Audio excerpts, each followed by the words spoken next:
Good morning. Hey there, Aileen here. Happy Friday. I'm just back from my Friday workout and I am full of energy and ready to go. And I'm back for part two of the Pantone fashion color update, London Spring 2024. This one should be reasonably short. I've given you kind of all the background around why I think you should be using these updates in your business. Now it's over to you to get out there and start using these in your business.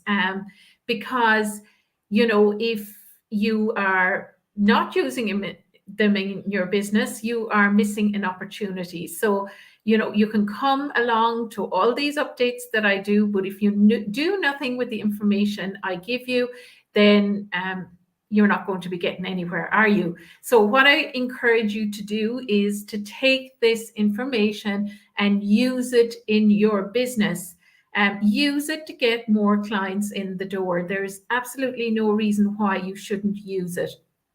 Um, and it's a great way to attract people. Color is always a great way to attract people because everybody wants to know what colors suit them.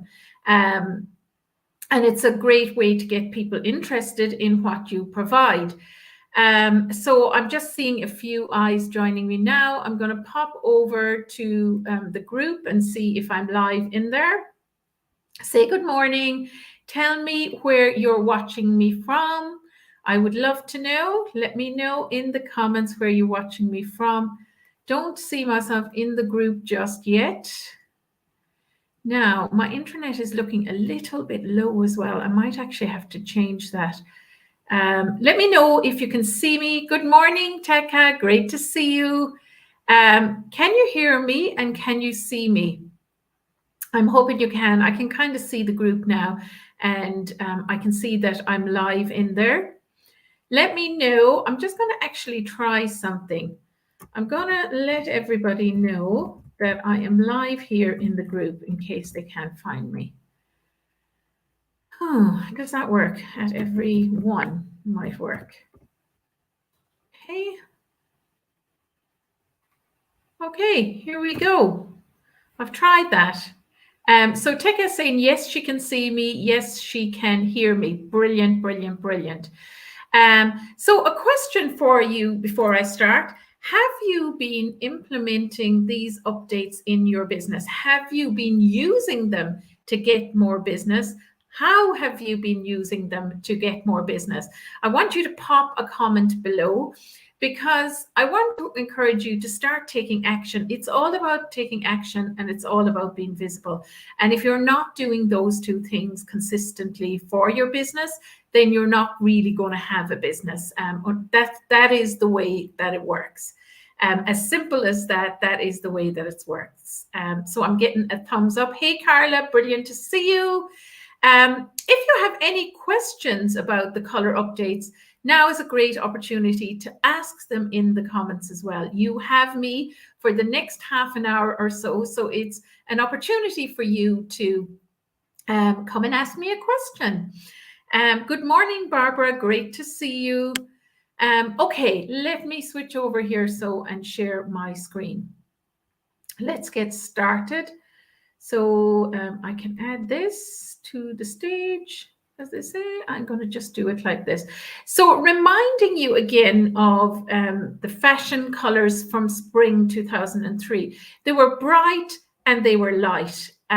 Whereas when you go to this year's colors, you can see that they're a lot more muted, a lot more dull. So these were the colors that we went through on part one, which came from the New York Fashion Week. And today I'm going to cover these colors from London Fashion Week. So you can see already that they are a little brighter. They are a little brighter than the colors from New York. However, they still nowhere near as bright as spring 2023 last year, or this year, 2023. So let's go through these colors and see what everybody thinks. Now, I did actually get this information from the Pantone website. You're all welcome to go in there. It's free. You can even download these little chips to use in your business, which is a new feature. I haven't seen this before. So you can actually go in there and download these. There is a problem with the London update. There was a couple of the chips in there that didn't really work properly. This one here, the Tarragon, didn't work. I think the Mott didn't work, a few of them. But I managed to grab the colors and create this at any rate. Okay, so let's get started. I do see a couple of people joining now. Let me go and see who's here. Teka saying, yes, I have been sharing with my audience, will incorporate into client work. Brilliant. Barbara is saying she loves my colors today, looking great. Yes, this is my red, Barbara. It's probably one of the brightest colors I can wear. And yes, I do really love it. I tend to tone it down a little bit by wearing other red with it. So it's not so bright. So I still go tonal because I am still a cool summer at the end of the day. Carla said she wasn't able to see the other recording yet. Carla, you can still grab it. I left it longer than I said I would because several people were saying, I missed it. So it's in here in the group. I'll probably leave both of these updates till Monday. Joanna is saying, is Horizon Blue a winter color? Looks muted on my phone. So Horizon Blue. So to me, it's not muted, Joanna. To me, it's actually cool and it's winter. I think summer would get away with it, but I wouldn't put it into the bright winter, but I still think it's a cool winter color. So that's why I put cool and I put winter. So it's quite similar to the Capri Blue let me go back here. It's quite similar to the Capri Blue, if I can remember correctly. This one is a little bit more muted, as you can see, and I didn't designate this as winter. This one to me is a little brighter and a little cooler. So I just put this as cool and winter. If you're saying that it's a little muted, maybe. I think summer could definitely get away with this blue as well. So yeah, it's definitely not as bright, say, as the next strong blue, which is bright and it's clear and it's definitely a winter. A spring with a flow to winter could wear this color as well. So I've just put bright and winter. So this is a really strong blue. This is probably a little overwhelming for summers. Some summers can get away with it. Sometimes Kate Middleton wears this. I believe she's a cool or a shaded summer, and she looks quite nice in this. If you go too bright, it can overtake her. Okay, and next up, so on this palette here compared to New York, you do have more representation of winter. So the next color over here, this Bistro Green, I think this is a cool again, and it's a winter color for sure. Maybe a deep autumn might get away with it, but if I was just to give it one category, I would say cool winter. Now, all of these are just recommendations. This is based on what I'm seeing. People see color differently, is the truth. And if you think, oh my God, I would definitely recommend this for my deep autumn, go for it, recommend it. These are just recommendations. They are not set in stone. Definitely when you go out into the shops, you won't get these exact colors.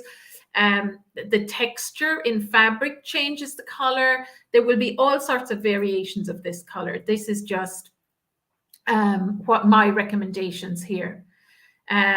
Somebody else is saying that it's looking muted on the screen. Okay. Joanna is saying again that it's looking muted on the screen. Yeah, maybe it's, if you look at it on a different device, Joanna, to me, it is, yeah, it's not, no, to me, it's not so muted. It's quite clear. Okay, let's keep going. Okay, next up is autumn. An autumn color, spicy mustard. Now, I would definitely say this is muted. This is quite muted. So I would put this into warm and autumn. As a muted summer, I definitely would not wear this color. But for soft muted in the tonal palette, you know, an autumn with a flow to summer or a summer with a flow to autumn would get away with this color and look really good in it. Next up is chutney. And I've designated this as warm again. Again, I always kind of think, would I wear this color? And I just feel it's just too warm for me. So I would put this as a warm or an autumn. It would also go nicely on the soft muted palette. Sarah is saying there that there's not much for spring on here. Absolutely. There is a slightly brighter red here, Fiesta, compared to, if you look over here, it was more autumn. Whereas if you see here, you have a brighter, clearer kind of red. And you should be able to contrast that with the cool red that I'm wearing. I'm wearing a blue red. Over here, another orange. On the New York palette, you had Orangeade. This one is slightly brighter, and I have put it as a warm or in autumn. It definitely will not suit the cooler seasons. Fiesta we talked about already. To me, that is a warm spring bright color. It's one of the brighter colors. So I would say that spring will probably get away with this bright, strong blue and this Fiesta color in terms of spring. But not a lot. You're absolutely right. There is not a lot represented for spring. But I mean, at the end of the day, in the shops, you will find brighter, clear versions of a lot of these colors, and you can totally go and you know, suggest those for your spring clients. And you just explain when you're doing these updates for your clients that, you know, they can go brighter or they can go more muted in this color. Next up is Charlotte. I hope I'm saying that name right. That's the way it looks to me, but I haven't ever heard anybody saying this before.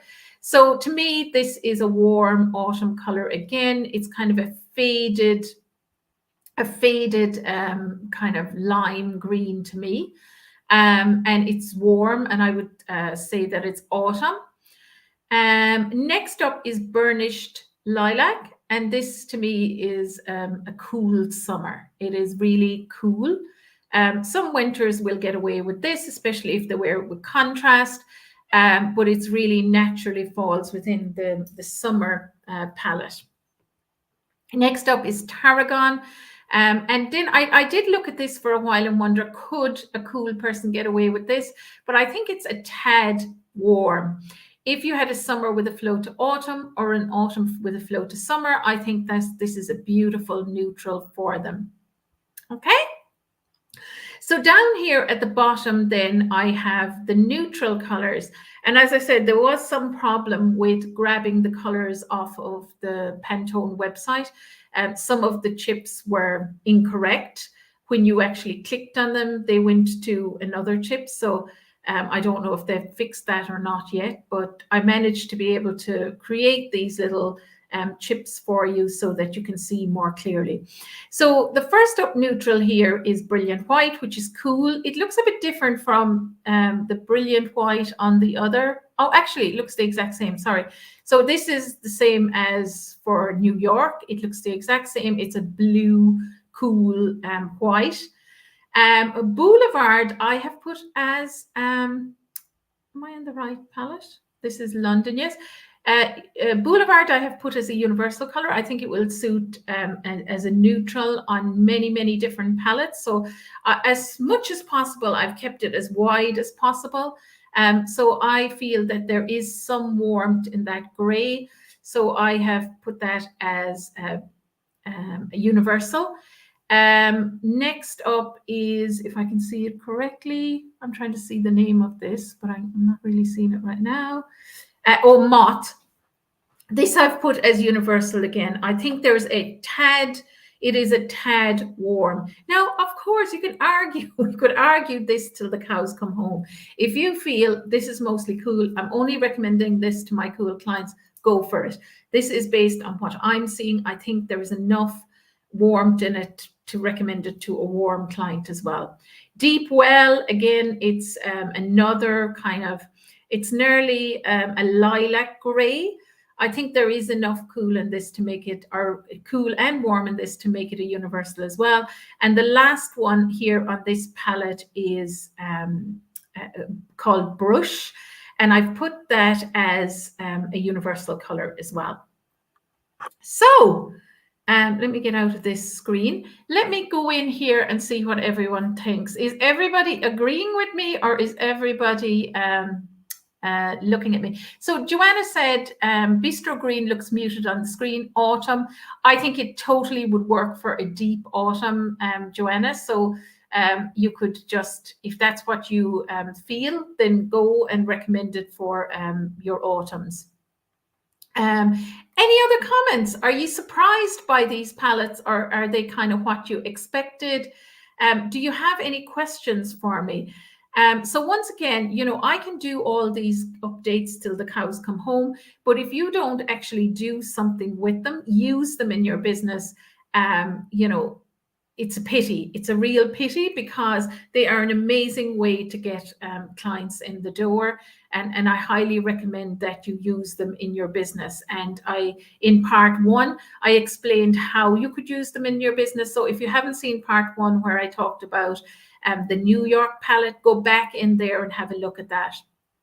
Also, I want to let you know that I do have a challenge coming up. I'm sure you're starting to see it as I've been promoting it. I'm just putting a link in there now. If you haven't signed up for my color challenge already, I highly recommend that you do. So it's Get More Color clients. It's really Get More Color analysis clients, obviously. A couple of people have said to me, do you mean get more people of color for color analysis? And I said, no, it's Get More Color analysis clients. And what I am teaching in this challenge, you can use both offline and online. I do focus more on online because I think there's more opportunity online, but definitely all of the strategies, all of the things that I'm teaching, you can definitely use this in your offline face-to-face business as well. There is a sign up. I've put the link in there now so you can get the sign up. And if you've already taken my color training, you're still welcome to come along. Most people come back over and over again, because every single time you come, you learn something new. There's a new nuance, or you've tried something in your business and it's worked, and now you're open to trying something else. So I'm very, very much focused on how you can differentiate yourself in your business, how we can compete with AI, because color analysis is everywhere now, and it's becoming increasingly hard to sell based on telling people, come get your colors done. So how are you differentiating yourself? How are you marketing yourself? How are you putting yourself out there? So everything I've learned, I'll be including it in the challenge, so do come along. So I have a few more minutes. Does anyone have any questions for me? Any questions about the palette that I just shared, or any questions about the challenge? You are very welcome to ask questions about the challenge as well. Just let me know. So my plan is to leave this training until Monday, and then I will be putting both part 1 and part 2 into my certified online color expert training. I will also be putting in these slides that I've prepared for existing clients of my certified online color expert training. So any other questions? Does anyone have any questions for me? Just pop them underneath this video. It's going to be short this week. That's fine. There's no problem. It just means that you caught up quickly. And if you're watching this on replay, please hashtag replay. It just means that more people see it and can benefit from it. And let me know if you have any questions. I do come back and look a little bit later and check if there's any questions, and I answer the questions if anyone has a question. So I am not seeing anything. Let me just check StreamYard. Let me just check if there's anything here in StreamYard. I'm seeing some replays already. Yeah, so I'm going to leave it there for today. If you have any questions, as I said, pop them underneath this video. If you haven't joined the challenge already, please come and do join the challenge. The last time I ran the challenge, people were getting clients during the week of the challenge, which was amazing, as they tried the new strategies and the new ideas that I taught them. So thank you very much. Have a wonderful, wonderful weekend ahead. And I will catch you all. Maybe, actually, I won't be here next week. I'm going to be going to Orlando next week in Florida. I'm going to a marketing conference. So I'm very, very excited about that. So I'm not going to be here next Friday. I am going to be in Orlando, Florida, having a great time watching some of the greatest marketing people of all time. So I'm going to be there enjoying that. So I definitely won't be live here next week, but I'll probably be back the following week. So have a wonderful, wonderful weekend ahead, and I will catch you all again very soon. Take care. Bye.